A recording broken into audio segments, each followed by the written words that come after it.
సమాజం ఎంత నాగరికంగా మారుతున్నా సాటి మనిషిపై కనికరం లేని రాక్షసత్వం అప్పుడప్పుడు పడగ విప్పుతూనే ఉంది.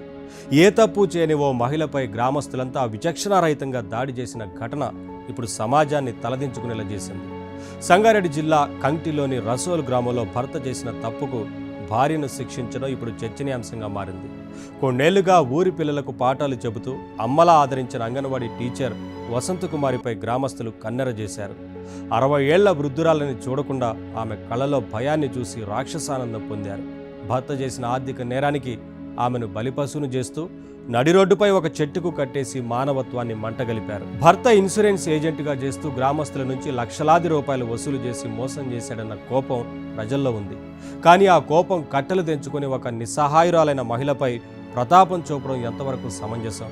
డబ్బులు ఇవ్వకపోతే గుండు గీయించి ఊరేగిస్తామంటూ వారు చేసిన హెచ్చరికలు వింటుంటే మనం ఇంకా ఏ కాలంలో బతుకుతున్నామనే ప్రశ్న తలెత్తుతోంది.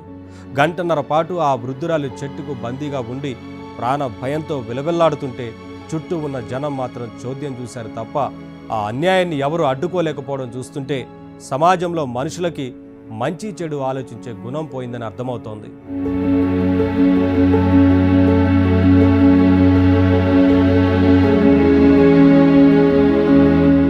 చివరికి పోలీసులు ఎంట్రీ ఇచ్చి వృద్ధురాలిని ప్రాణాలతో కాపాడారు. కేసు కోర్టులో ఉందని తీర్పు రాగానే చెల్లిస్తామని ఆ వృద్ధురాలు మొరపెట్టుకున్న వినని ఆ గుంపుపై ఇప్పుడు చట్టపరమైన చర్యలు తీసుకున్నారు పోలీసులు. 5 వ్యక్తులపై కేసులు నమోదయ్యాయి. తప్పు చేసిన భర్తను చట్టానికి అప్పగించాల్సింది పోయి బాధ్యత లేని భార్యను హింసించడం అనాగరికతకు పరాకాష్ట. కష్టపడి సంపాదించిన డబ్బు పోయిందన్న ఆవేదన అర్థం చేసుకోదగ్గదే అయినా ఒక మహిళా టీచర్ను గ్రామం మధ్యలో అవమానించడం మాత్రం క్షమించరాని నేరం. ఈ ఘటనతో రసోల్ గ్రామం ఒక్కసారిగా ఉలిక్కిపడింది.